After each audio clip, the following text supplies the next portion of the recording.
to recognize that so much of modernity has been amazing for humanity and has given us the level of comfort and productivity and connection that we have. And that is, we do not forget that when we also point out that the amazing rate of change that we ourselves have created is itself deranging us and making it very difficult to understand how to be human and how to remember how to be human.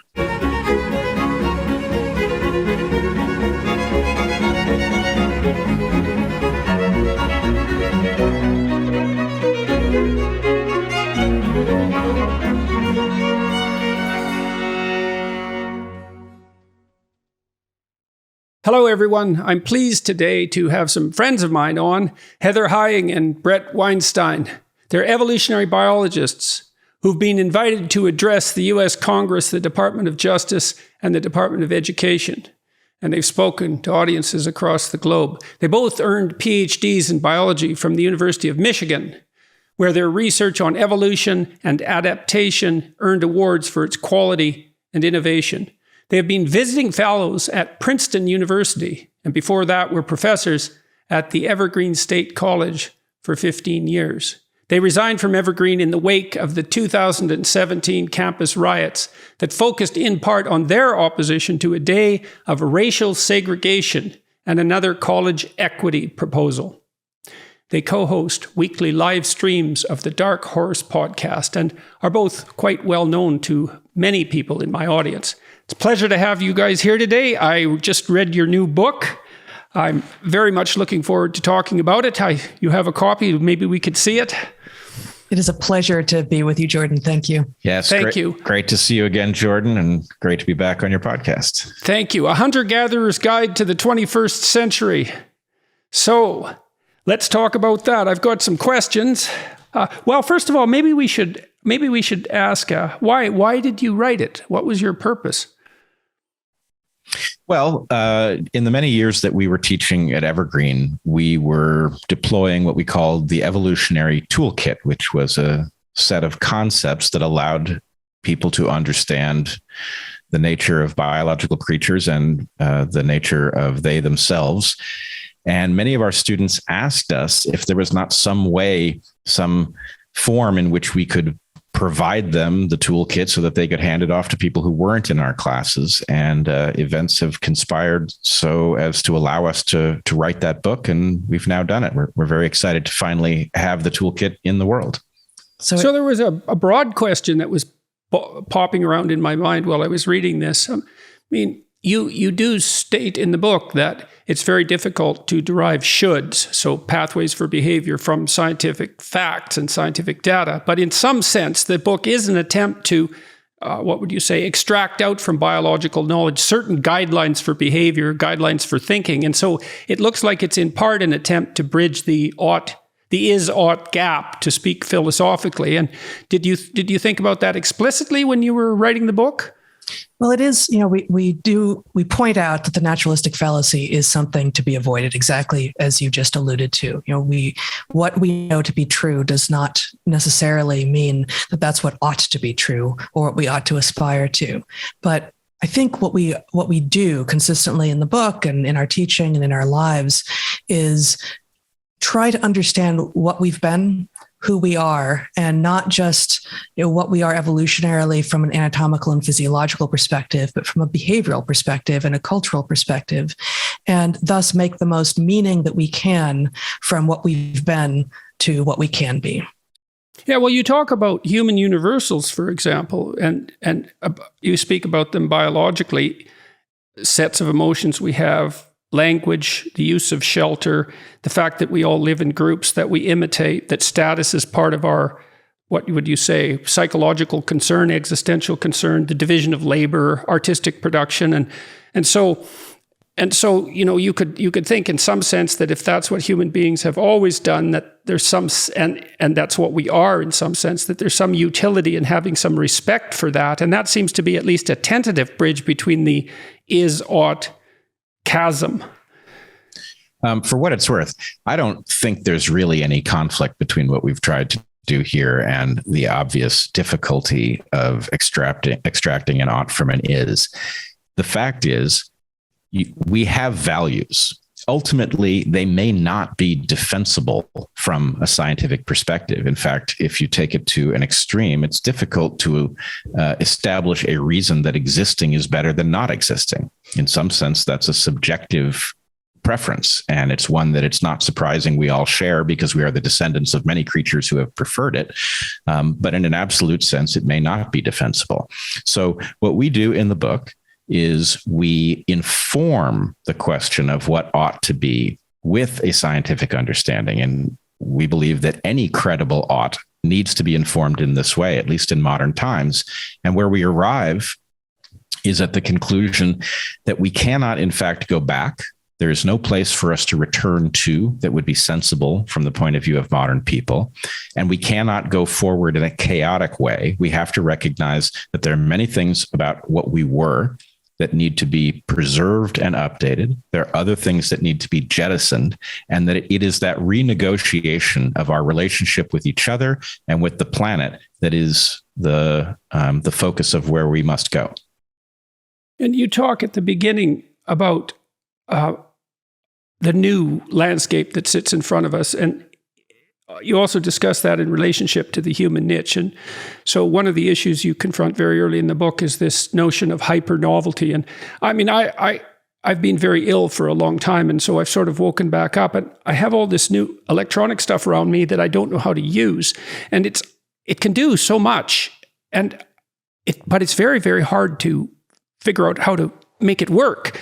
And I know perfectly well that problem is not going away. Like, it's going to be twice as bad in a year and twice as bad again a year after that. And so what's this idea of hyper novelty in more detail?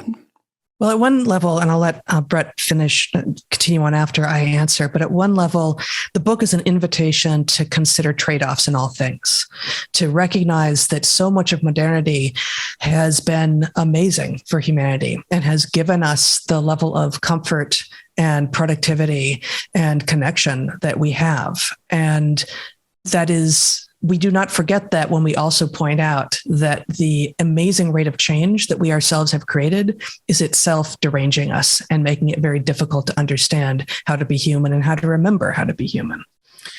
So I would add that the fact of novel technology, of course, exists in obvious forms in the types of devices that you're referring to, but it also fits well with many other things, novel molecules that we encounter, novel ways of socially interacting. And the problem is that although we are the most flexible creature that selection has ever produced, our level of flexibility is not up to a rate of change where we literally do not mature into the same world in which we were born. By the time we become adults, we live in some different context. And what this means at an intuitive level is that we do not know what to do. Our intuitions are badly tuned for the kinds of things that we encounter. And this is made particularly bad in the context of markets, where our intuitions can be hijacked to get us to engage in behavior that benefits the people producing the content, but at some cost to us. So we have to become aware of this hazard, and we have to learn to apply the brakes to it. It's not that progress is bad. Progress is often tremendous, but it almost always comes with important unintended consequences, and being aware of them is an important feature. Right. So that's a permanent part, in some sense, of the proper political debate, right? And so you think we face a horizon of genuinely and truly unpredictable change. No one knows what's going to happen in the next 10 years at all. And so the liberal types who think more, loosely and with more associations and more creatively, they're going to produce solutions, hypothetically, to those unpredictable problems. But the conservative types are always saying, yeah, but be careful, guys, because your damn solutions might be worse than the problem. And you can never say that one side of that argument has the floor properly. You never know, because it really is unpredictable. And so if that debate between the liberals and the conservatives isn't allowed to exist in an untrammeled manner, we actually interfere with our fundamental problem-solving ability, both individually and collectively. Now, when you talked about our niche being niche switching, and that's, part of the reason that I thought that the hero story in some sense is at the top of the value hierarchy is because the hero story is about niche switching. Mm-hmm. It's about the transformation of viewpoints. And so, what should all viewpoints be subject to? The transformation of viewpoints when necessary. It's something like that. And I thought that dovetailed with this idea of niche switching being one of human beings' prime. So maybe you could explain that niche switching idea and the niche idea too, because lots of people don't know what that is. Yeah, well, so in ecology, the idea of a niche is that part of the environment to which an organism is best adapted. And most organisms have a relatively narrow set of environmental conditions, which includes both the plants around them, the soil, the climate and the weather, all of these things, the geology, to which they are best able to exist. And as they extend towards the borders of that niche, they do less and less well. And there's some area outside of it that they don't do well. And humans, of course, as is widely understood, have managed to excel on every continent of the planet that has plants. Right? We have explored everything successfully. And so we argue in the book that while it is well understood in ecology and evolution that every organism has a niche, the human niche is in fact niche switching, that is what we do, that we are able to move from hunting marine mammals on the coast, inland to hunting salmon, inland further to hunting large terrestrial mammals. And that's just an example from a pre-industrial, pre-agricultural moment, right? We can imagine any number of transformations that humans have been involved with.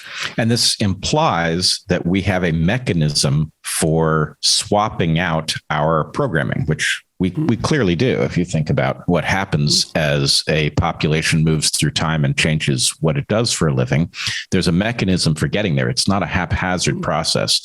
And we argue that this process will have unfolded very frequently around campfires as individuals come to consciousness of a collective kind. What they do is they pool their cognitive resources. They do a kind of parallel processing, asymmetric parallel processing, where they share ideas and individuals with very different strengths and blind spots engage the same question. And the whole is greater than the sum of the parts. That process allows human beings to literally bootstrap a new software program for their population. And that is the key to human success. Okay, so when I was reading Jung's thoughts, so his conception of the self was an underlying mechanism that allowed ego frames to be transformed. So imagine at any point, and it's like this niche idea, at any point you're identified with your adaptation to a certain niche.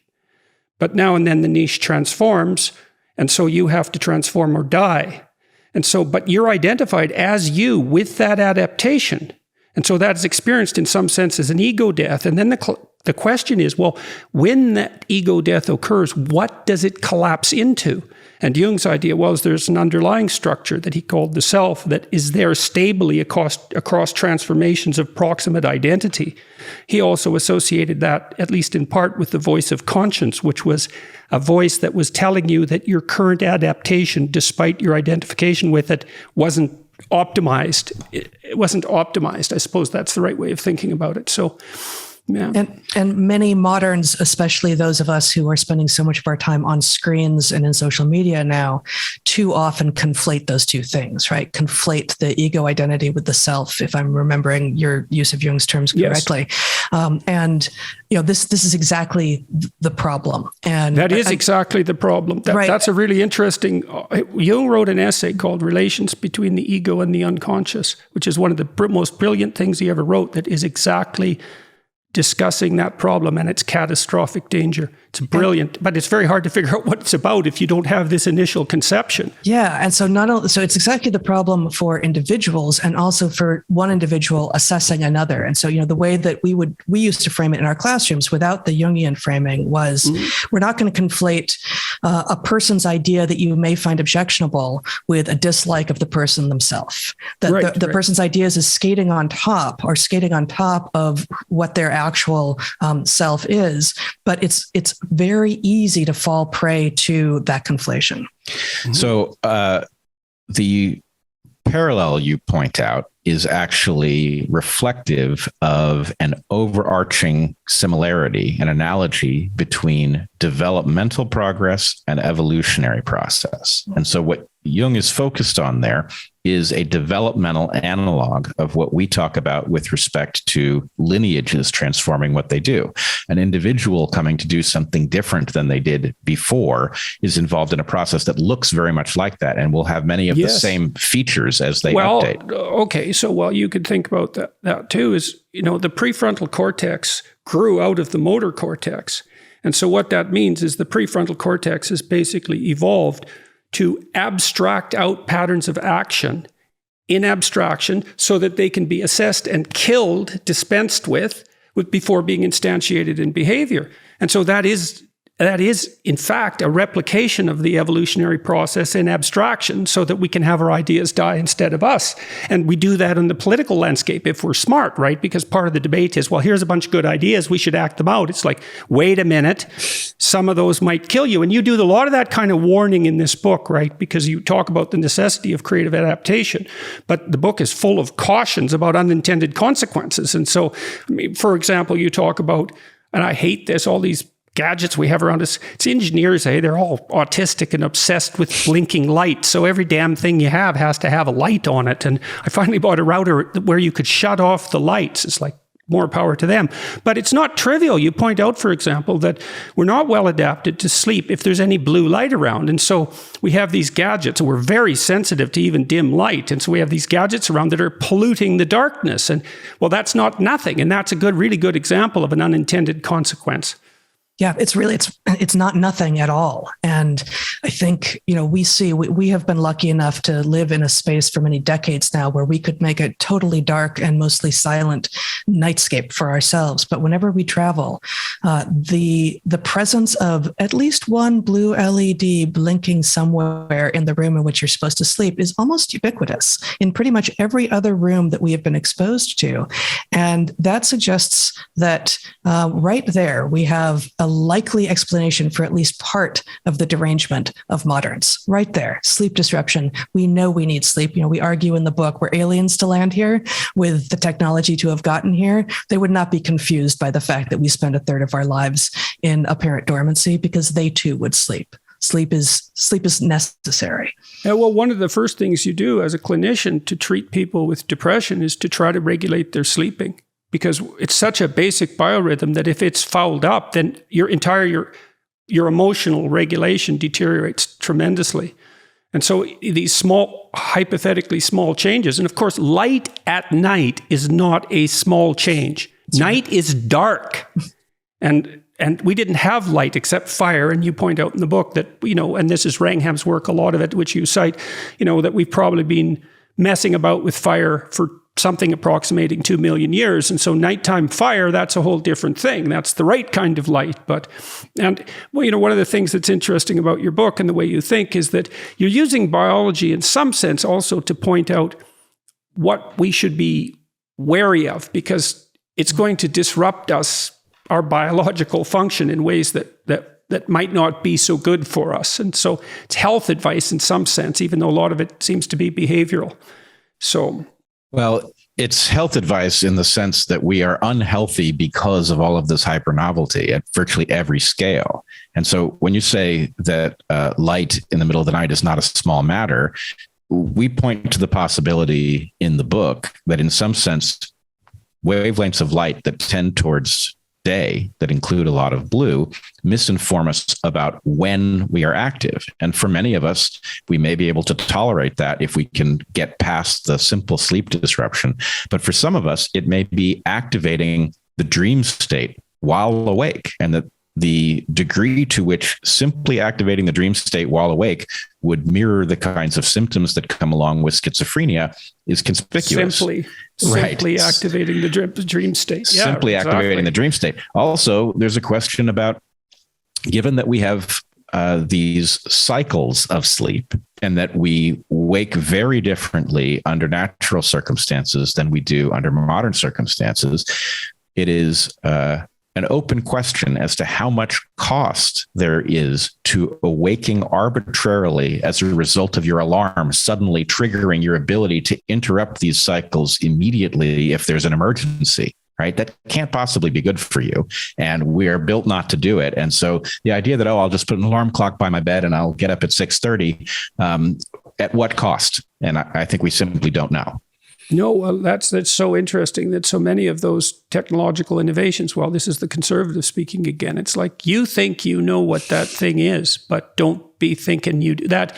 The existentialists called that alienation, taking a page to some degree from the Marxists, and in a much broader conception, which was, well, you're alienated from your creation in some sense because it has a life of its own, because it contains way more possibility than you thought you packed into it. And that damn possibility is going to unfold across time in ways that you can't possibly predict. And so that's wonderful because everything is so deep and mysterious because of that. But it's like that's a genie and you can't put the genie back in the bottle and you don't even know where the damn things are. It's amazing. Right. We've actually managed to survive all this technological revolution, and it's really something that we've been able to adapt to it so far. I mean, God only knows what Twitter is doing to us, for example. And it points to the hubris that we have, right? The arrogance of all of us, not just creating, but accepting all of the hypernovelty into our world, as if we already have a complete understanding of what humans are and what we need. And, we point, as you know, in the book to many past examples that now look laughable, to doctors in the early 1900s deciding that not only was the appendix unnecessary, but so was the large intestine. Let's just cut those out of people, right? There'd be a lot more space in there. A lot of space. Yeah, we probably need more space in our guts, right? What could it possibly be doing? No, so this is easy, right? It's easy with hindsight of 100 years. But we have to ask, are we so certain that we've attained godlike knowledge now that we're not making any of these mistakes? Well, it's also godlike ethics. And, the fact that we're so damn powerful means we better be better because look out, and we just have no idea what's coming. I was talking to a good friend of mine who's a brilliant computer engineer, and he's working on this damn thing that he thinks is more revolutionary than the internet. And he isn't someone who just says that. And he's already done this like 5 times. It's like, and I thought, oh my God, do we really need something more revolutionary? And then I thought, he is a wise person and he's careful, thank God. And, no doubt there's 10 things coming that are more revolutionary than the internet. I heard about 3 of them this week, and it's really something. And I hope we're bloody well up to it. And, one of the things, I hate to ramble on about Jung, but one of the things he did say back in the 1950s, which really, this was in relationship to thermonuclear weapons. He said, the most serious crisis facing us in the future will be mass psychosis, essentially mass delusions. It'll be psychological instability because we can't afford that and be this powerful. So you were talking about your friend and his idea, and you said something akin to, I hope he's up to it. He's at least, capable of seeing the hazards. But the problem is there's no level of wise that covers this. None. No. You mentioned Twitter. It's early with Twitter. We don't really know its full effects, but I think we can be pretty sure it's not making us nicer or better informed, even if that seemed like it might be a consequence. But if you imagine, I remember, it wasn't so long ago that Twitter was a novel idea. And can you imagine saying, well, what will be the effect if suddenly everybody can, say 140 characters at a time, anything they want at everybody? The idea is, well, what's the harm in that? Yeah. Right. Well, so we could talk about that a bit. Because we don't know much about our linguistic function, we have no idea what the combination of 140 character limit, no censorship or social scrutiny at the moment, does to the emotions we're likely to manifest when we communicate in that manner. We have zero idea. And by the time we figure it out, Twitter will be something else, so it won't matter. Right. And add to that the fact that we're not engaging with whole human beings. Right. That it's entirely behind a facade. Some of those facades are real people. I know when I see a tweet from you that it's actually you who is behind that. There are other people whom I know entirely online, and I think they are who they say they are. There's other accounts that are actually anonymous and they're consistent, and I think they're going to be consistent, but who really knows? And of course, there are far more that may not be people at all. right? Right. And that'll be a bigger and bigger problem. Right. May either be hired and are actually real people, or they're just not even people. So I think 60% of the internet traffic is bots, something like that. So pretty much it's going to be just, we're learning to conflate real people with fake people. Yeah. Well, and we have no way to tell the difference. Think about this too, so you're driving around in your car and it's a shell. It sort of looks like a beetle because the engineers hide the complexity from you because that's what you want. And then you see these other people in their beetle shells, and you curse and swear at them like you never would if they were right in front of you. And that means that just putting that facade on them dehumanizes them to the point where you're much more aggressive than you would otherwise be. And so we have no idea how that works out in the social sphere, even conversing like this, which seems like the real thing, and maybe is close enough that we don't know what that does to the likely emotional tone of our interactions.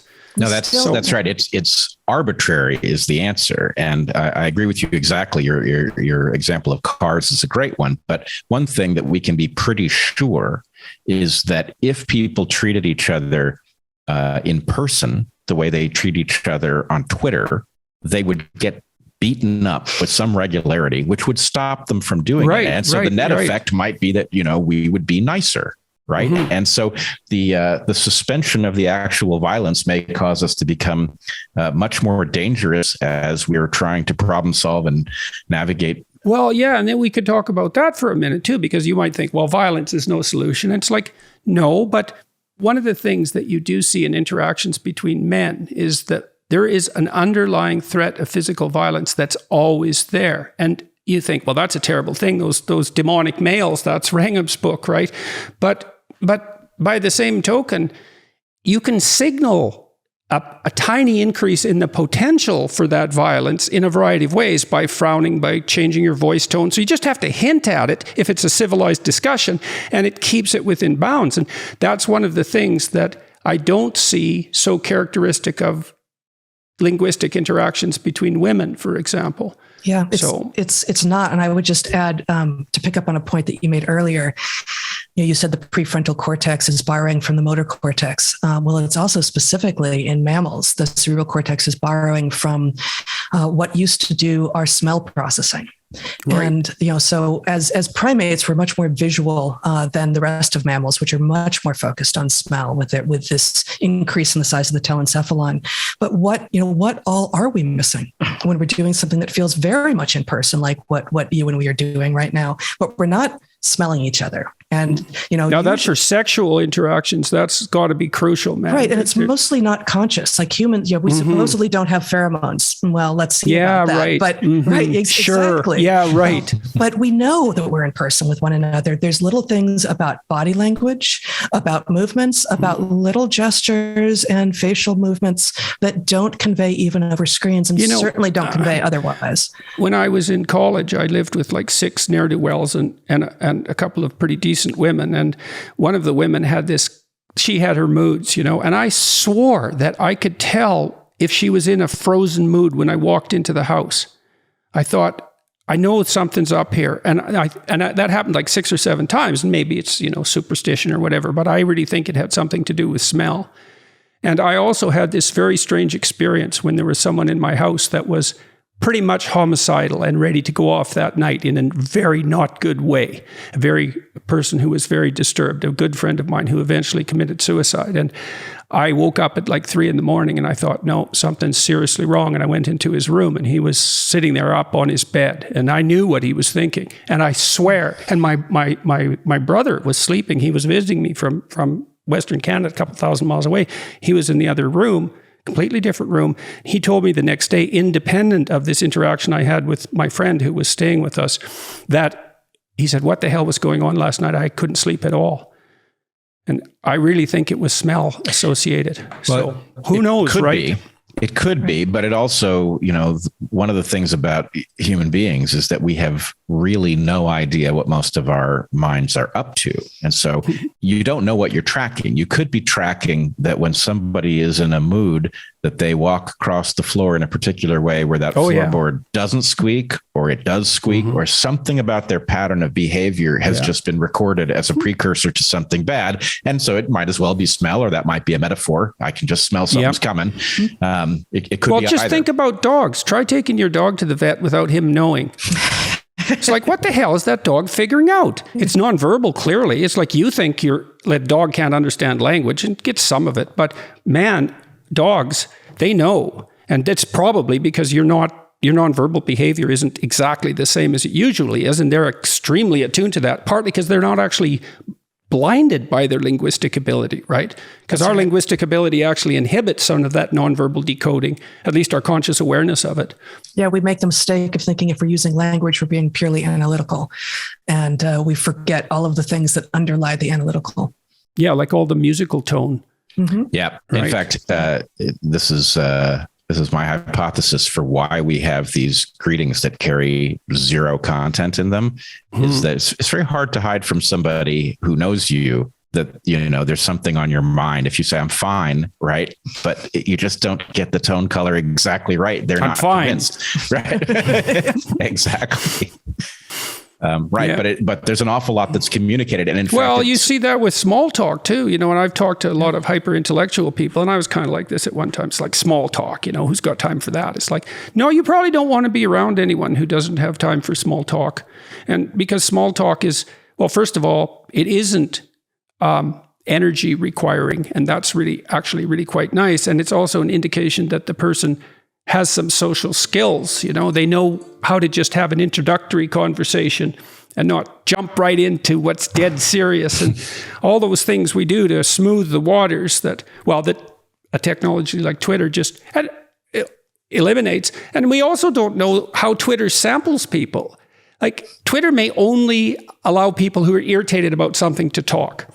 That's right. That's right. And to your point about small talk, I too have dismissed small talk in the past as something, not worth my time. And I think I've come around, as you have, it sounds like, to the idea that it's actually much like you maybe could smell, or you heard the floorboards or something with your friend who was in an apparently homicidal mood that night. Small talk allows you to take the temperature, metaphorically, literally, maybe, of the mood, of the interaction, and get a sense for, okay, how am I, as we go deeper, how should I play this? Like, do I go in guns blazing? Do I take it a little easy? What kinds of things is the person that I'm interacting with likely to be able and willing to engage right now? Well, it's probably a form of play. So when kids get together say two kids of roughly the same age get together on the playground and decide if they're going to play, they start with little and play that's below their developmental level, and then they both ratchet it up to their own developmental level. And if they match, then they're good play partners. But they start, with something that's actually quite beneath them. And then they also tend to evaluate, if they're dealing with someone who is developmentally much delayed in comparison to them, they'll tend to find another play partner. And of course, we do that as adults. That's right. As we make our progress through the social interactions. So, yeah, that's fascinating. So let's also talk about objections to evolutionary theory. You biological essentialist types. So how do you respond to those sorts of? And there is a danger, right? Look, there's a real danger that we should address here. We hear follow the science a lot, and we hear these unthinking claims that, the science will just tell us what to do without any intermediation of such pesky things as politics. And so when people are criticizing evolutionary theory as psychology, they are, to give the devil his due, they're also going after what might be a too facile tendency to say, this is, and since it is, I can make it should, and it's science that's allowing me to do that, and that's not good. That's not good for science or everyone else. So how do you handle that philosophical problem, let's say, when you're trying to write a book like this? 2 points, which are really probably facets of the same point. One, we are very early in the study of biology, unlike things like physics and chemistry. And we are also in a different kind of scientific realm. complex fields function very differently than simple fields. And unfortunately, our model of how science works is built on the places where we succeeded early. And we're going to have to revise the way we do science for biology and psychology and all of the related disciplines. And I would say a couple things. One, I think there's a perception in certain camps, very frequently they are non-academic camps, in which there's a recognition that there's something missing from evolutionary theory. And what I would say is we agree there's something missing from evolutionary theory. What we tend to disagree about is what is there. And from our perspective, there is a missing layer of Darwinism. In other words, the Darwinian story we tell about how a creature like a human being arises through this process is an incomplete story, and many people detect that incompleteness. The question, though, is that an indicator of some divine force, a force outside of physics, something like that? Or is it an indicator that there is a Darwinian process that has yet to be described? Okay, so I really want to ask you guys about your opinion about this, because that's a real crucial issue as far as I'm concerned. So as far as I know, Darwin outlined both natural selection and sexual selection, and he put a fair emphasis on sexual selection. But when biologists started to unpack Darwin's ideas for about 8 decades after he wrote his great books, most of the emphasis was on this like blind natural selection. And the thing that's so interesting about sexual selection, and I think this is true as organisms become more complex, is that it implies in a very non-trivial manner that consciousness is directing selection through mate choice. And so, this idea that we have that spirit compels matter to emerge towards complexity has something going for it that seems to me to be deeply rooted in Darwinian theories of sexual selection. It's like, and you see this emerging in very weird ways. So I'll give you one example that you may know of. I don't know if you've seen that YouTube video. I think it's from a BBC Nature documentary of that damn pufferfish making a Mandela sculpture at the bottom of the ocean. It's like 20 feet across, this thing. It's about 8 inches deep. This pufferfish is like this big. He spends 4 days making this incredible sculpture. And this is a bloody pufferfish. And then the females come and take a look at his sculpture and think, he's kind of a creative, artsy type of pufferfish, and he's pretty practical from an engineering perspective. And so, he might make a good mate. And that's a pufferfish, so... Well, and then in the bowerbirds, which are also extremely interesting examples of that, obviously they are being selected by the females in particular for high levels of creative intelligence and practical engineering skill. And so there is a role of conscious choice. So, because you keep hearing about the blind forces of natural selection, it's, yeah, fair enough. But what about sexual selection? And then what does that say about what consciousness is doing? And I don't think, I can't... Because that's not mechanistic in some way. That's all I have to say about that. I'd like to know what you think about all that. You're exactly right. Your sacrilege is dead on. And you can detect that this is the error with the following version of the same puzzle, right? We swear that evolution does not look forward, right? On the other hand, we also swear that we are the products of evolution, and we certainly look forward. Right? We can project forward in time. So if it is true that selection can build a creature that can model the future, then is it true that evolution cannot model the future? That seems wrong, right? So anyway, we could parse the details of that. But the basic thing is, look, we are not dealing with Darwinism 1.0. We're dealing with Darwinism 10.0 or something like that, where the original crude haphazard process has built refinements that allow it to function much more effectively than it otherwise would, which is exactly why we say there's a missing layer. And as a placeholder for that, the terminology which I've used, which has gotten me in a ton of hot water, is explorer mode, right? The idea is, how does Evolution 10.0 explore design space in something other than a haphazard fashion? Because, of course, a lineage that explores in a haphazard fashion is at a terrible disadvantage. Okay, I got to say something. I got to say something about that. So I had this vision of play. Okay, and I first saw that the fundamental role of the patriarchal spirit in a household was something like the provision of a safe place for play. And then I could see children as experimenting with different manifestations of their physical being. That's in play. And that's relevant epigenetically, as far as I'm concerned, because what they're doing is modeling potential ways of being in their play, and then they instantiate those physically. And I don't know how deep into the biology that goes, but it's not trivial. Because they are playing with alternate forms of being in play. And of course, we are neotenous, adult human beings, and we play a lot. And so we've retained that ability into adulthood.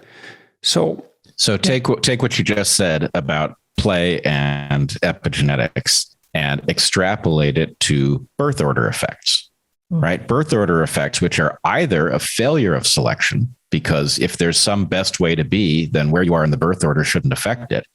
But there's another way of interpreting it, a much better way of interpreting it, that says, depending upon what has come before you, what you should be will have been changed. And there may be predictable patterns in the way it will have been changed. And so your point about a child exploring, your child is effectively exploring developmental niche space, which is altered by the siblings that came before. Yes. Okay. And so now you have built into your genetics, this is maybe a discussion of something like human potential. So, when you go into a new environment, new proteins are coded for by genetic structure. So partly you think up new ideas in a new place, but that isn't all that happens, is that when you go into a new place, there is new biochemical potential that's being unlocked within you. And that's part of the reason why going many places makes you, more than you were. And so that's deeply coded all the way down to the molecular level by the looks of things. That's right. And that's to your earlier question about, doesn't an evolutionary interpretation of what we are fate us to a preordained conclusion? Well, no, it doesn't. And part of the answer to why is this concept of reaction norms, where you can start from a very similar starting point, you and someone else, and end up in a very different place because of the environment to which you were exposed. And so some of the examples from non-human space of this would be tadpoles of some species that, if they are raised among kin, they become sort of docile vegetarians with small mouths. And if they are raised among non-kin, they become carnivorous cannibals who eat other I got to tell you a story about that, if you don't mind. So when my daughter was very little, we went to a swamp, on someone's farmland, and she collected about 50 tadpoles and brought them home, put them in an aquarium. And one tadpole lived, and it ate all the others. And then it turned into a frog, which she had for about 3 years. But I had no idea tadpoles were carnivorous. But apparently, if you adjust the niche properly, then there you go. So I didn't know it was only non-kin. It's different in different species, but it's a density-dependent response to the environment, density-dependent and kin-dependent response to the environment. And this suggests that, just to say that we are evolutionary beings does not fate us to one particular thing. We have to be paying really close attention to what our environment is. And just one more story that's a bit similar here with regard to the bowerbirds that you brought up and play and explorer modes, is that in one species of bowerbirds where the males build these beautiful bowers, much like palaces for the females to come by and assess, the males know as they build them which direction the females are going to come through. And in fact, they, in some cases, sort of build the pathway. So the females always come from a particular direction, and they actually build forced perspective, just like human artists, forced perspective into their bowers, such that from the place that the females will first view them, they look bigger and grander than they actually are. And this again is the way that males can modify what females will think of them and enhance their chances. So let's think about that really seriously. Let's just talk about the birds. So what exactly is it, do you think, that the bowerbird male is demonstrating, and what is it exactly that the female is looking for? Because you might think, well, what the hell does nest building, artistic creativity have to do with a bowerbird? But something, and there's some analogy to, human beauty, because they actually make beautiful things, these birds, and they look beautiful to us, which is, kind of peculiar, all things considered. What are they selecting for? It's a very good question. I'm a little bit, in some sense, this is part of the subject of the next book. But I will maybe preview that a little bit for you, since you asked such a good question. The problem, so this kind of behavior is very common amongst birds. right? And birds create a special hazard. The females face a special hazard in choosing a mate because birds can fly. So let's say that a female is selected to find a male who's in very good condition. If she's only going to get gametes from him and therefore genes, then his very good condition might indicate that he has very good genes. That's standard evolutionary theory. But the problem is, what does good genes mean? Does it mean some general good genes, or does it mean good genes that will be good for her offspring where her offspring will exist? And so if a male has gotten well fed in a remote location and then flies in and demonstrates that he is well fed, it may indicate nothing at all, or it may even be counterproductive from the point of view of her searching for genes that will be well matched to her own in the environment in which her chicks will grow up. So one thing she may want to assess is, did you get well fed here?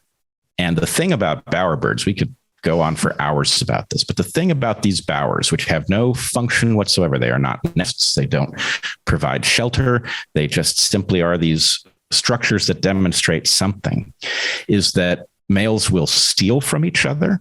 So a male who is not present will lose materials and his bower will degrade as a result of theft from neighboring males.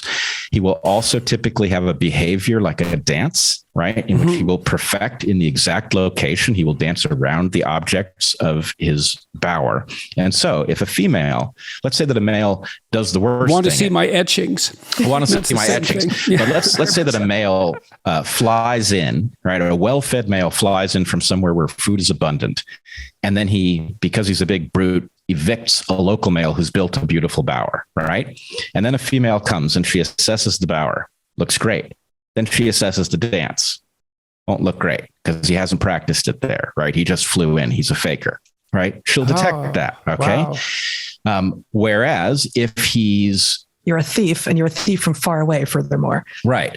Now, let's say that he flies in and he gets the bower, but he has to stick around long enough to learn to dance around this bower that he didn't build. Well, he's going to have to spend a lot of time foraging away from the bower, right?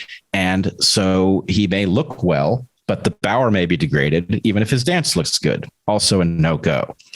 How about a male who's, again, done the worst thing and he's evicted the local resident, and he flies in, he evicts the local resident. He manages to feed himself, but spend enough time at the bower that he can defend it and practice his dance. Well, then even though he's stolen the bower, the female is getting a proper indication that his genes are well suited to the local environment. He's feeding himself well here. He's been here long enough that he's learned the dance. He's defended his bower. Probably a good bet. So even in the case that the bower isn't his construction, it might be an honest indicator of his genetic quality. Mm-hmm. So one of the things when I was reading evolutionary psychology and trying to parcel out, the differences in sexual attraction markers between men and women, I'll tell you a brief story as an intro to this. So when I was an undergraduate at the University of Alberta, I had some success with women, but not much. And then I went to McGill and I was a graduate student, and nothing changed really in the couple of months between when I was a senior undergraduate in Alberta and when I was a low-level graduate student in Montreal. But how attracted women were to me changed a lot. And I thought, well, that's not you. That's something about status. And I already knew that the evolutionary theory there, and that women are more affected by, let's say, social status in relationship to sexual attractiveness than men are.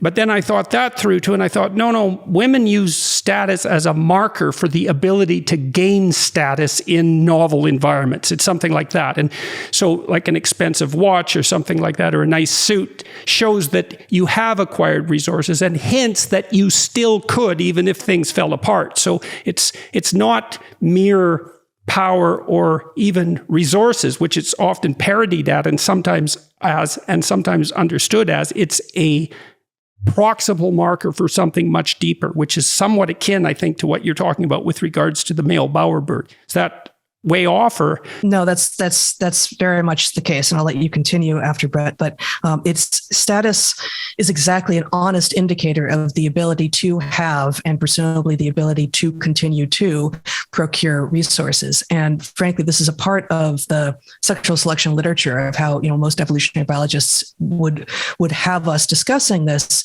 That is quite unnerving and rather actually disrespectful, because it imagines that female choice, that the females doing the choosing in all of these species, including usually humans, are just being frivolous. That they just it doesn't matter. It's simply about status, and what does status matter anyway? Whereas exactly what you've done here is tying it to the reality of how good a potential mate is going to be, and the answer to that is going to depend on whether or not your potential mate is going to be an active father or just provide gametes and then disappear. What quality of mate, what the qualities are that you're looking for will vary depending on what kind of creature you are.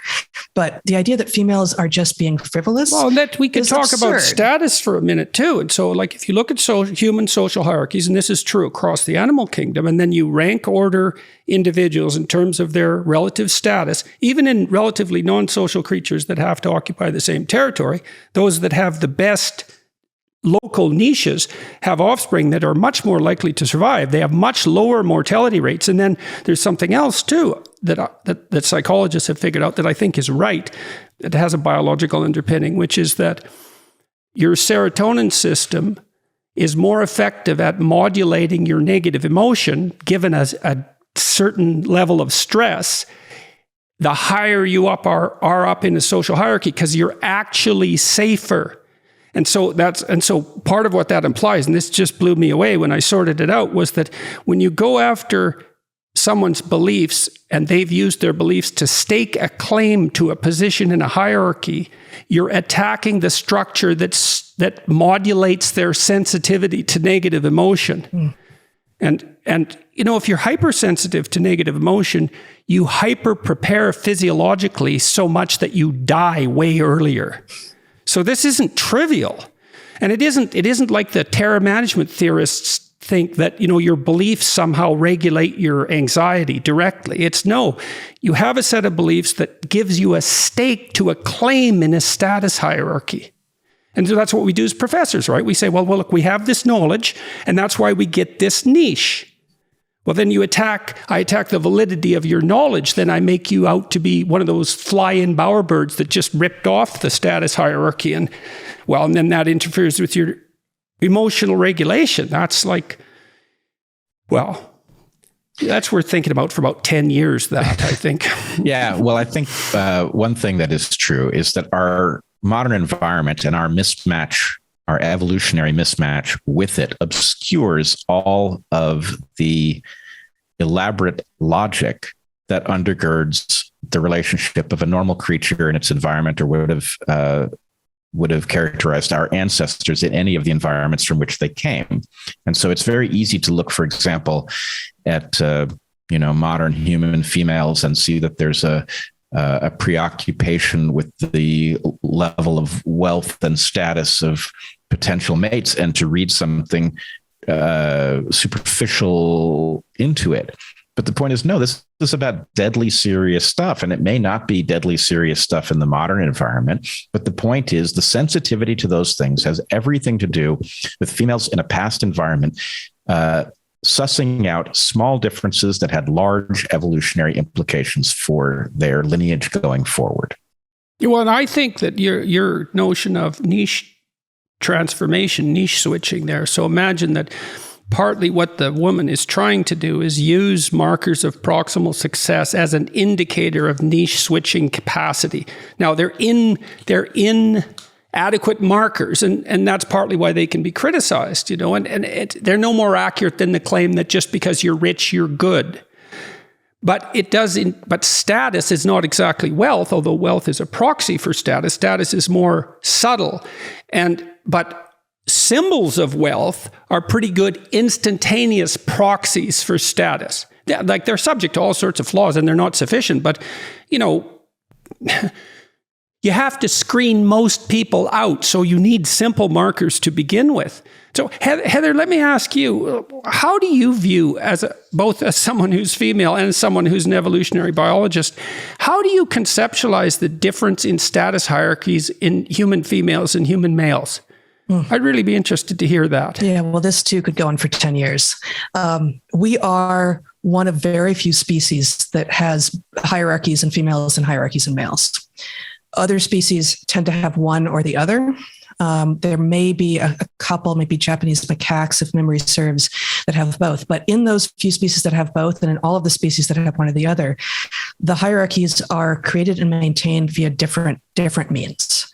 And there's variation, of course, but in general, the hierarchy in males in other species and men in humans is through overt means, through fairly direct claims. Sometimes it's physical, but usually the physicality is under the surface, right? It's it's there as a possibility. Maybe you want to call it a threat, but usually things don't get physical as men are deciding what the hierarchy actually is. But there's direct confrontation of a linguistic sort, of a gestural sort, of oh, you're doing that, I wouldn't do it that way. Or here, let me, we're that's together. Often couched in a joke too. Oh, and right. And so maybe that could be seen as sort of an end run around the direct provocation, but there's very rarely with men, and maybe this is changing in modern times, but if man A is interested in critiquing man B, he's very unlikely to say, I'm going to take this to man C first. I'm going to go talk to our joint friend,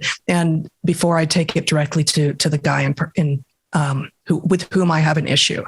Whereas, so that's, that tends to be overt, and female hierarchies tend to be covert in nature. And, this probably originates in part through the fact that even though we seem to be moving more and more towards a monogamous mating system, and we are therefore losing our sexual dimorphism in humans, we still are sexually dimorphic and are still on average smaller and less muscular and less powerful. And so, the ability to back up disagreement with the threat of physicality would have been less successful, certainly engaging with men, but also with other women. And so women are more likely to use social signals and covert signals and less direct signals to assess and to change what the hierarchy is. And there's a ton more to say, but maybe I'll leave it at that for the moment.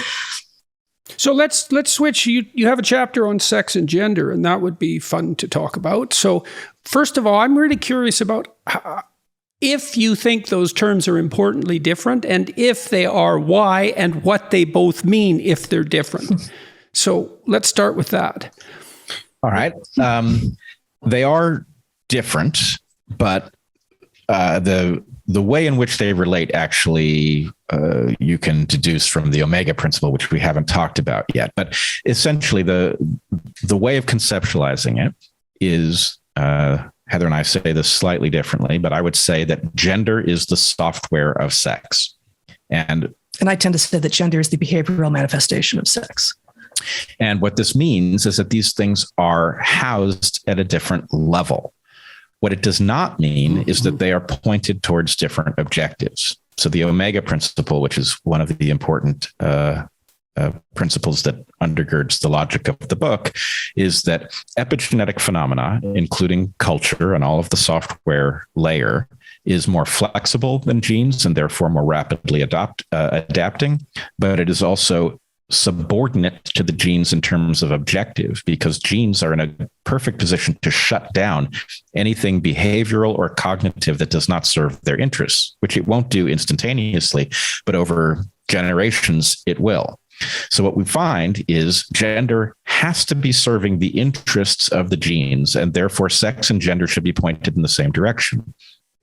Now, there's a lot of variation in the gender layer, but it is not a completely independent phenomenon. It is not superior to the underlying genetics. Okay, so let me ask you about that in terms of personality then, because Sure. I've been thinking a lot about the sex and gender issue, the idea that there's an infinite number of genders. And, I like to give the devil his due as much as I possibly can. And one of the things you do see in the personality literature in psychology, which is reasonably well developed, right? I mean, we have a pretty good model of human personality, 5 basic personality traits. Maybe they're subdivisible into 2 sub-traits each, so that's 10. It's 5 dimensions of variability. That's a lot. Reality only has 4 dimensions of variability. So what you see is that there are reliable differences between men and women in aggregate in personality. And one of the big differences is that women are about half a standard deviation more sensitive to negative emotion. And they're about half a standard deviation more agreeable, so more compassionate and polite. And it's not that hard to point out that, well, that might be a logical consequence of sexual dimorphism. So women should be a bit more sensitive to threat because they're a bit smaller, but also that they have to, I don't think human adult female personality is adapted to human adult females. I think it's adapted to female infant dyads. And a female infant, because here's why. You don't see those personality differences emerge till puberty. Now, that's also when you get sexual dimorphism, but boys and girls under 12, 11, they're not different in terms of sensitivity to negative emotion. But then puberty hits and the transformation seems permanent. And so it makes sense to me that a creature that has an infant is going to be more sensitive to negative emotion, and also what has to be more agreeable, more compassionate, because, well, it's an infant, right? And compassion is the right emotion for someone under 9 months of age. It's just compassion because, well, they're born so young, right? We have a very short gestation period, and so they're completely helpless. So of course it's compassion. Okay, so now having said those differences exist, and there's some other ones, but they're more trivial. There are lots of women who have male personality patterns. So you find women who are low in negative emotion and low in agreeableness. They're quite masculine that way. And there are men who are quite feminine in their personality characteristics. And then you could also say, well, insofar as personality is associated with gender, well, there is tremendous 10-dimensional variation. And so the idea that gender is fluid in some sense and that it's, not exactly tied to the underlying sexual structure, when it's not pushed too far, when it's not political in its intent, there's some validity to the claim. So what do you think about that biologically? Yeah, no, I think this is exactly right. I would, before I answer that though, I would say that no woman who had ever brought a child to term would claim that gestation was short in humans. But, but I do know what you mean. I get your point. But it feels interminable when you're actually undergoing it. With regard to sex versus gender and the sort of, gender is way more fluid than sex. It is. Sex is binary. We are a binarily sexually reproducing species with 2 and only 2 types of gametes. The intermediate type of gamete, which has a little bit of cytoplasm and kind of moves around a little bit, a little bit eggy and a little bit spermy, doesn't work. There's lots of good reasons for this, but the evolution of anisogamy, the 2 different types of gametes, is well understood from both a theoretical perspective and it just manifests, right, in plants and animals, right? So that is true. Sex is binary. And then the expression, the software, to use Brett's framing, or the behavioral manifestation of sex, to use mine. Of course, behavioral manifestation only works for animals. It doesn't work as well for plants. But we see the same kinds of sort of, cultural behavioral manifestation of sex, even in plants, even with regard to eggs being more choosy than pollen in plants with regard to who to mate with. So of course there will be a greater manifestation of ways to engage the world when you're talking about, say, the behavioral manifestation of what your underlying sex is, than there will be for what your actual sex is. And I say that as someone who was gender nonconforming and who was never confused about whether or not I was a girl. This is the conflation these days, right? The idea that gender dysphoria. It's weird how it's flipped around too, because there's an infinite number of genders, so let's say, but if you're kind of acting girly and you're a boy when you're 3, well, then your sex is wrong. It's like, well, wait a minute, I thought that gender was fluid and it's that it isn't binary. It's like, how come it's linked to sex so tightly all of a sudden when we're talking about, non-stereotypical manifestations of behavior? It's super regressive too, right? I mean, the idea, growing up in the 70s, I was a girl who didn't like dresses. And the idea that that made me a boy would have been considered completely anathema to the second wave feminists among whom I was growing up, right? I was just a girl who liked to get myself dirty and play in the dirt and go look for salamanders. That didn't make me a boy. Of course not. Right. So, being interested in things that are maybe more likely to be things that boys are interested in is awesome. And it is a hallmark of modernity that we can embrace such children. And same thing for boys who are interested in things that have traditionally been more likely to be things that girls were either natively interested in or encouraged to be interested in. But it doesn't change the underlying sex at all. When my son was young, 3 years old, my daughter, who was about 4.5, and her friends used to get together and they'd dress him up as a princess or a fairy, and then he'd prance around the house. And he's quite a masculine boy, by the way. And this actually bothered me, And so I sat down and thought about it for a long time because, well, I didn't know why it bothered me exactly. And then I came to the conclusion that, well, wait a second, because I didn't want him to get confused. Maybe it was something like that. And some of it was probably like arbitrary Northern Alberta prejudice or who the hell knows. But what I realized was that if I interfered with this in any way, that's raised eyebrows or any of that nonverbal stuff, I would be sending a message to my son that playing at being a girl is wrong. And what that meant was that I was telling him that embodying and understanding what it meant to be female was unethical. And that was a very bad idea.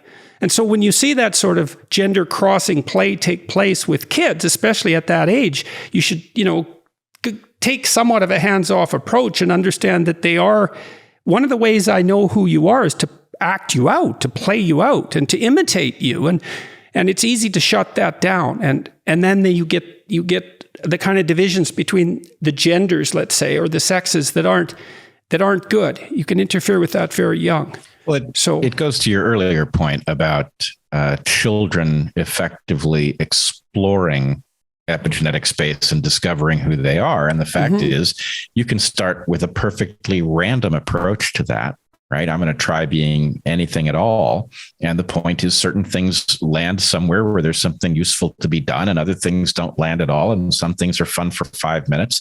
And, Heather points out, I think it's a lovely point that, we don't rush to get the child who declares themselves a dinosaur to the transition clinic, right? We just maybe think that'll pass. And the fact is, we know enough, or at least, as Douglas Murray might say, we knew until 5 minutes ago that kids should be allowed to try out different gender stuff. And usually it just works itself out.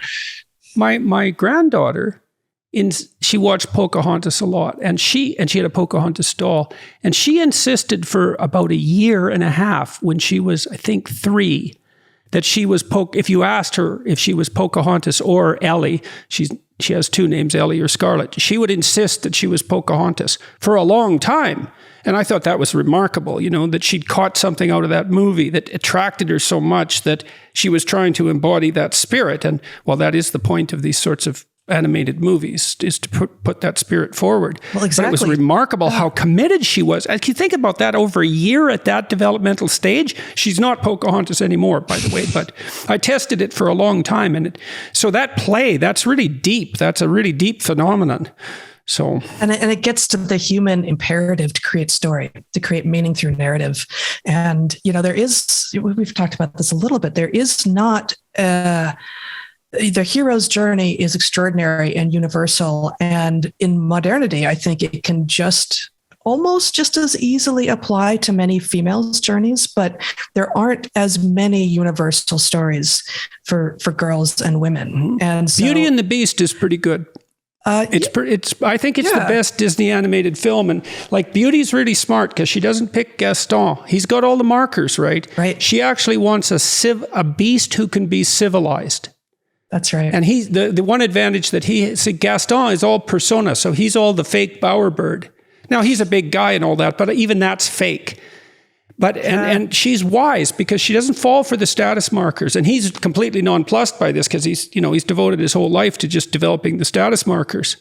And so I think it's Beauty and the Beast is there's a hero's journey in that's very deep. And some of these fairy tales, some of them have been traced back like 12 to 13,000 years. And so if it's that old, it's like 100,000 years. Right.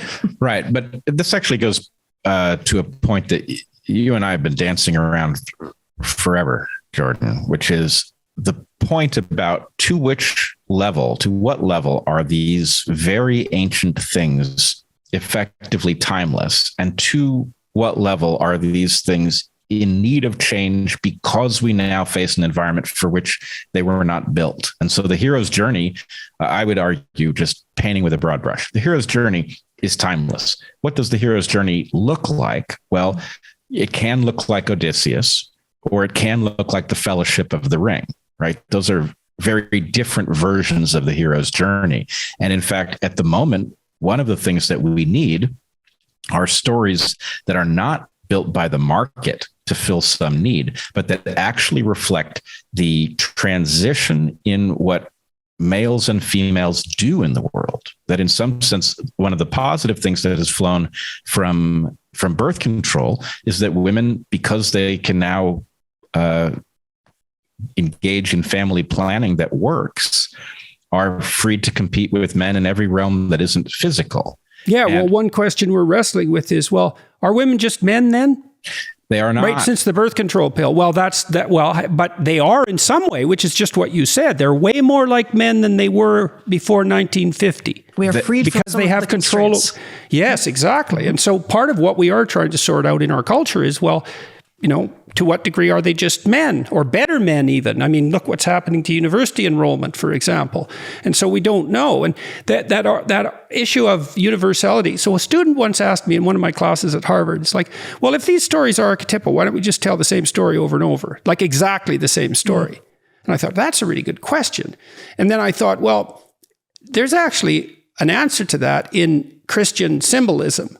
So one of the things that's really strange about Christian thinking is, there's God, so he's the sum of all good. Very abstract, though. Maybe he's a father, but he's way out there, and who knows what to do with him. But he's really abstract. Well, you have to take that abstraction and make it concrete. You have to make it embodied, right? You have to make it incarnated. And so I'm speaking psychologically about the story, not religiously. So to bridge that gap between the ideal image, which is archetypal and universal, and the particularity, the way the Christian imagination solved that problem was to say, that ideal was embodied in a particular time and place, which seems extremely arbitrary. But that's us, right? Because we are arbitrary embodiments of that, whatever that abstract humanity is. And we have to particularize the universal to our time and place. And that's why we need new storytellers all the time.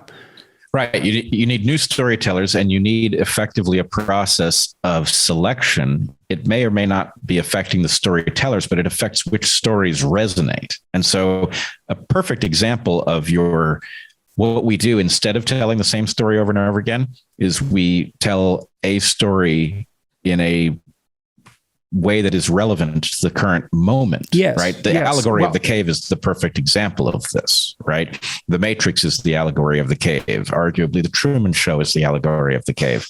And the point is, there are ways in which this needs to be, we probably need an updated version of 1984 because we're living it again. And apparently 1984 isn't good enough to get us to recognize that at a level that will stop. Right. So in any case, there is a sort of need, and actually maybe this is the way this intersects with the book, is hypernovelty is the out of control process by which the acceleration of change outstrips the capacity to adapt. That suggests that the pace at which the stories that we need must be updated is accelerating, and probably too fast for us to get those stories. Well, it's something. Here's something that's worth thinking about too in that regard. Okay, so what drives innovation in computer hardware? It's the attempt to tell stories to portray stories realistically, because that's the most technically demanding. And I mean this economically. I've talked to people who've designed these chips. Why do we need more and more powerful chips given that our computers are already too fast for us. It's like, well, we keep building these virtual worlds, and we build them because narratives, think about the game market, are so unbelievably compelling, and that provides the economic rationale for making our machines more and more intelligent. And so we are hyper motivated to solve that problem in some real sense. Now, how successful that is, that's a whole different issue. But, it's worth taking seriously. After all, we've all been told that politics is downstream from culture. So I certainly like your point about it's the desire for the realism and the narratives that's actually driving technological process. Although if you complete that story at the moment, it may be alchemy, right? It's the mining of digital gold that is actually driving the hardware. It's in fact, that's a very strange thing too. It's a very in all odd sorts change. Of ways. Yeah, it certainly is, and God only knows how revolutionary that is. Yeah. So I talk to a lot of the Bitcoin thinkers now, and I have a better sense of what it is. And I can't believe how smart the person was that made it. It's really, and the story is just beyond belief. This guy pops up, he makes this thing, he disappears. No one even knows who he is for sure. It's like, who could make that up? Right. If he's even a person. Well, and what I'm trying to do. Yeah. If he's even a person, I'm trying to update our understanding of stories, that rather than the stories themselves, I suppose, and also to point out how important they are. That hero archetype, I really do think that that's the story of niche switching, right? Because see, this is why I want to do a series on Exodus, and I really like Exodus, and you think about it in terms of a story about adaptations to niches. Okay, so an old adaptation gets tyrannical, it gets cast in stone. That's Egypt. It's all stone symbolism. It worked once, but now it doesn't. Well, that's an adaptation because the niche keeps changing underneath it. Okay, so then you have to switch the adaptation. Well, Moses is the king of water, and it dissolves stone. He's the master of water. Well, what happens when you lose the adaptation? Well, the tyranny disappears. Hooray! But then where are you? Well, you're in this terrible space between adaptations. You're in a space between adaptations. That's the desert. The space between adaptations. Yes, we in evolution, we call it the adaptive valley. And you're very right that a desert is a perfect analog for the adaptive valley. It is not a productive place. It is some place one must cross. And frankly, it has the same problem as the adaptive valley on the evolutionary landscape, which is you have to cross it in the right direction or you're cooked. So elaborate on that a bit. I don't know the valley theory. We have this very interesting. We had to take it out of the book. Yeah, we have this very old metaphor in evolutionary biology, originally penned by a guy named Sewell Wright in the 1930s. In the 1932, I think. Yeah. Anyway, it describes basically niches and opportunities as peaks and the obstacles to moving from one opportunity to the next as valleys. This metaphor doesn't work as it was initially instantiated because we didn't really know enough about genes and epigenetics for it to work, but it can be easily updated. And the basic idea is, well, I would argue it has to be updated again, that to think about a mountain range with valleys between peaks doesn't quite get it, because if you're really in a mountain range with peaks, you can see where the other peaks are, but that's not how selection works. Right. You cross into a valley because your opportunity is no longer good enough. Yeah. And you guys have to talk to Jonathan Pageau about the religious symbolism of mountains, because it's dead relevant to your biological theorizing. Well, it wouldn't be because the perceptual landscape in some sense is predicated on the symbolic notion of a divine mountain. So you imagine at the center, it's like the fovea of the vision. Right, everything's clear there. It's closest to the center of what would you say, mastered territory, and so pyramids are a representation of that, and that's partly why they're sacred. And so this idea. It's not fluke that metaphor sprang to mind for the biologists, and it's dead relevant for a study of religious symbolism. Right. It could be convergence, or it could be that Sewell Wright, somewhere lurking in his mind, had religious stories that hinted at this and, basically preconditioned him to see that metaphor as particularly resonant. Well, and Brett actually is being too modest here. You have actually updated the model in your dissertation to shifting landscapes of dunes, ridges, and plateaus, where the selective pressures can yield lines along which you might be a most adapted form, or an area that can fill, and also a volumetric understanding where you can fill a space wherein latecomers may be less adapted, not because they themselves are any different, but because they're late to the game. Yeah. So there's a lot to be explored. There's a whole lot to be done, but suffice it to say, Pajot has been mapping out the relationship between the mountain symbolism in religious thinking, and also the relationship between that and perceptual categories and cognitive categories. He's the only person I know that's done that. He did that partly because he spent a lot of time talking to John Vervaeke, who's an expert in the cognition of perception and also interested in religious ideas. But there's a biological So then back to the niche switching idea. So imagine these mountains and valleys in the adaptive landscape in some sense. Well, you want someone who is at the top of the mountain, but more importantly, you want someone who can travel from one mountain peak to another. And even more than that, you want someone to travel from a lower mountain peak to a higher one. Well, so boy, there's a whole lot here. One thing is that the skills that allow you to ascend a mountain tend to be in a trade-off relationship, an important trade-off relationship with the skills that allow you to cross these valleys, right? And so in some sense, those who are good at starting up businesses aren't necessarily the people who should manage them. You need right? Different leaders for different conditions. And of course, openness versus conscientiousness. That's what that boils down to, basically. Right. I once heard a very good discussion about whether or not this is why God kept Moses out of the promised land. Exactly. Yeah, because that was going through the back of my mind. He was the valley crosser. Right. So there's a lot to be said for that. But the other thing is that biblically, he wasn't Christ. That's why he couldn't get to the promised land. Yeah. That's the Christian version of that. And so, and it's related to this. It's related very much to the idea that you just put forward. Different skill set in some sense. Yeah. I mean, he wasn't David most fundamentally, but yes. But let's just say that if all creatures are caught in this adaptive landscape issue where they can't see the other peaks and crossing happens as a result of some process, human beings are in a special condition. And this is exactly what we talk about in the second to last chapter of our book, which is the consciousness, the collective consciousness process actually allows us to effectively debate and discover the probable location of future peaks without having been there, right? Yes. To know that a peak ought to lie in that direction and to move in that direction in some coherent way. This is a uniquely human capacity. It is why niche switching is our special gift. And, hopefully... It's dependent on the free exchange of ideas, which is no different than thinking. And we do it collectively. Yes, we do it. That's the thing, that not every free exchange of ideas works this way. It is a collaborative free exchange of ideas where people who are agreed that what we need to do is get into the future. How best to do that is the question around the campfire. Yeah, this collaboration involves ideas being exchanged, which can be altered by the exchange. Yes. As opposed to read only receiving information from the I think that's why. I think that's why the ancient Egyptians worshipped the eye, Horus's eye, because it's open. They weren't worshiping intellect; they were worshiping attention.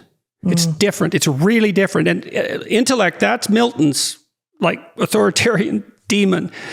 Attention is different because when I and I really learned this in therapy, the best way to help someone move forward is to listen to them. Is to listen, because then they can talk. And then you respond non-verbally, and that helps them figure out where they're clear and not clear. And then you can ask them questions like, well, you said that a minute ago, and then you said that, and they seem to be contradictory, or maybe I'm just stupid. Can you clear up that contradiction? And they unfold. Their possibilities unfold as a consequence of talking, but you have to listen, and that's attention. And so it's the listening it's such an important part of that collective transformation of ideas, right? Do podcasts work this way? Well, look, this is cool, man. You think about this. So I'm stunned at how positive the YouTube comments are on the dialogues we have like this. They're so positive, it's just ridiculous. You can't believe it. And so they work like that when they work. Yeah. Right? And you know when they work because you're in the flow state. And that flow state is an indication of being possessed by that niche switching capacity. And there's a religious dimension to that. because it's so important to our survival that it's associated with our deepest values. And we fall into that and love it. People love that. And that's where education takes place too, on that edge. That's that edge of transformation. And being there is way better than being right. Yeah, it is. And play, it's way better. Play requires attention, right? You aren't successful in play with someone else if you're distracted. It's a dance. You lose the ball. Exactly. It's a dance. Yeah. Yeah, I agree with this. And it's funny. We hear often about the terrible fact of what people experience on Twitter and YouTube comments and all of this.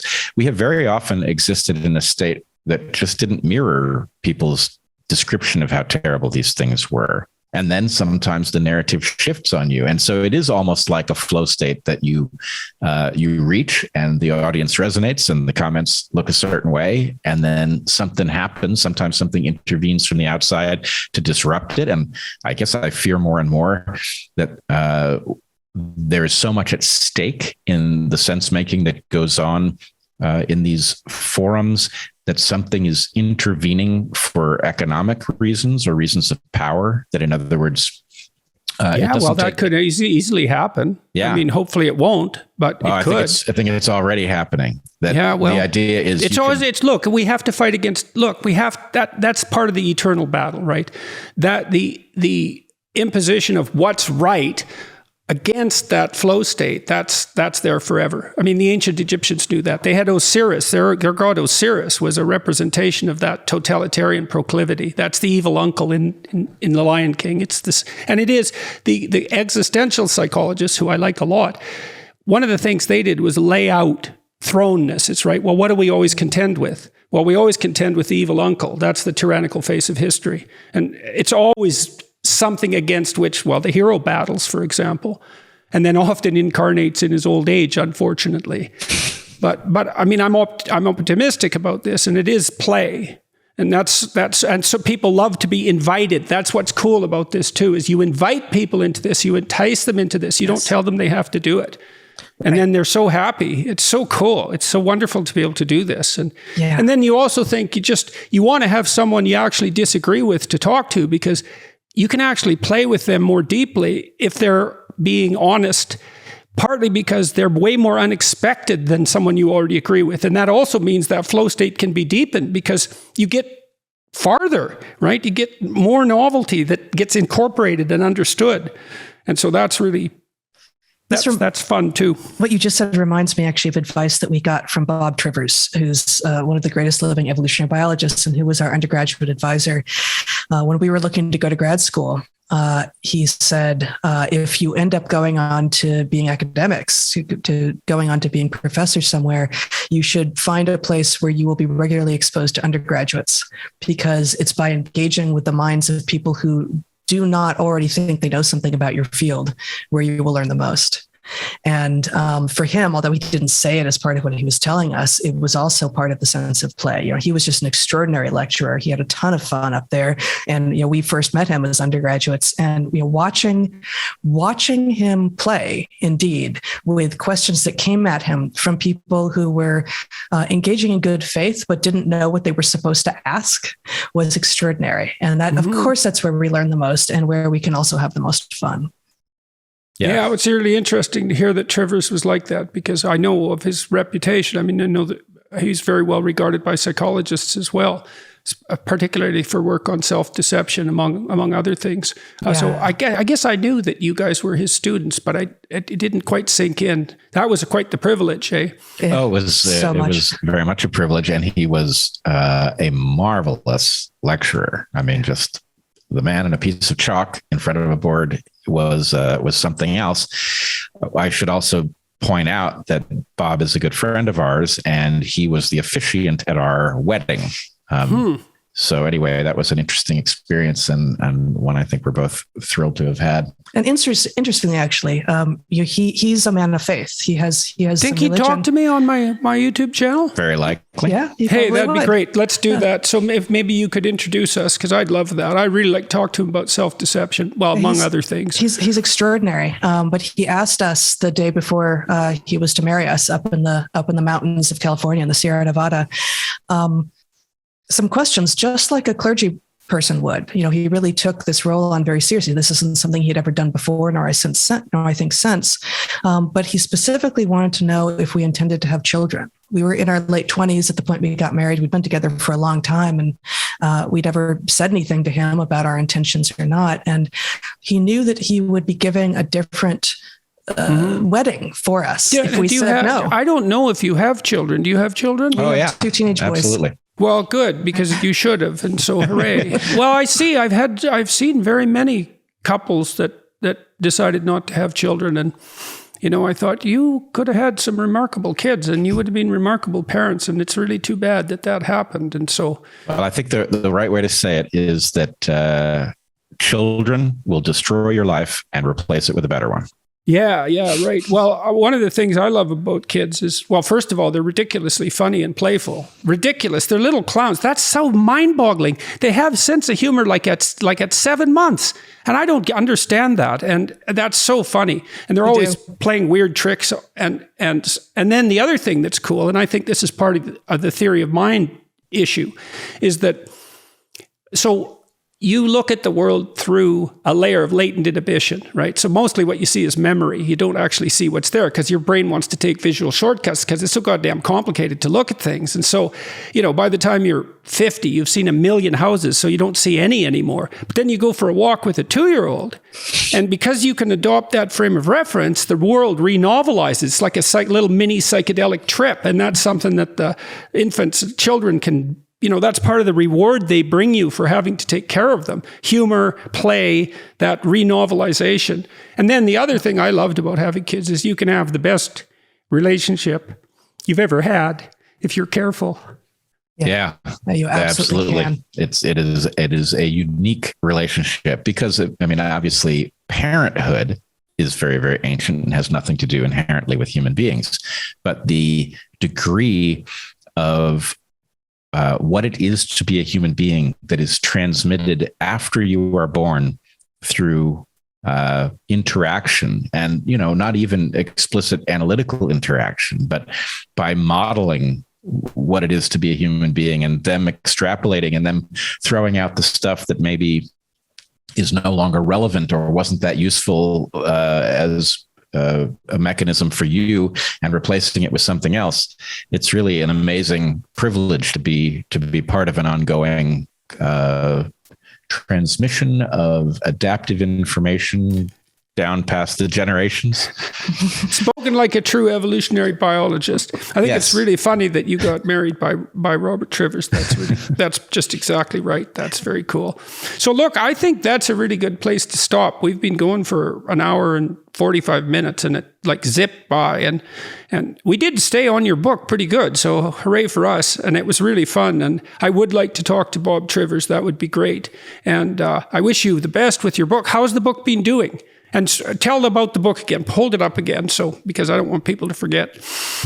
The book has been doing spectacularly well. In fact, so well that it is now a victim of its own success. It sold out in 3 days back on September 14th, and people are getting them, but they're struggling to keep them in stock.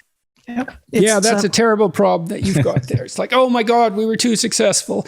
But so you can buy it on Kindle and you can get the audio version. And absolutely. I think you said Barnes and Noble still has some in stock. So that's a good deal. And you said it hit the number 4 in the New York Times bestseller list. Yep, we sure did. It sure did. So we're very pleased with that and just love that people are reading it and having conversations about it. And, this conversation with you is fabulous and we are grateful for it and for all of the conversations that we are hearing that the book is spurring. It's really exactly what we were hoping for. Great. Well, it's really nice to see both of you. You look great. Younger even, I think, maybe. So that's a good accomplishment. We are getting, that's the 3rd book. We're going to write about how one gets younger. if we aren't dead by then. Right. Yeah, well, all you need is social isolation and, pressure on your job and the collapse of your life and all that. And hey, you're rejuvenated. So if you're lucky. There you go. Right. Yeah. Like a phoenix rising from the ashes. All right. Well, thanks so much, Jordan.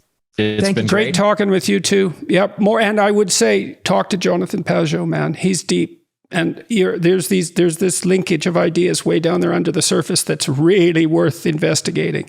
He's something. So great. You'd have a great conversation. conversation. He and I are overdue for a talk. We've been talking about having a talk for some time. Yeah. I think, and to concentrate on this issue of the sacred mountain, that would be unbelievably. I just saw a talk he did to the Jungian Society in Montreal that was just bloody brilliant. I'm going to put it on my YouTube channel, and so I think that could be a killer discussion.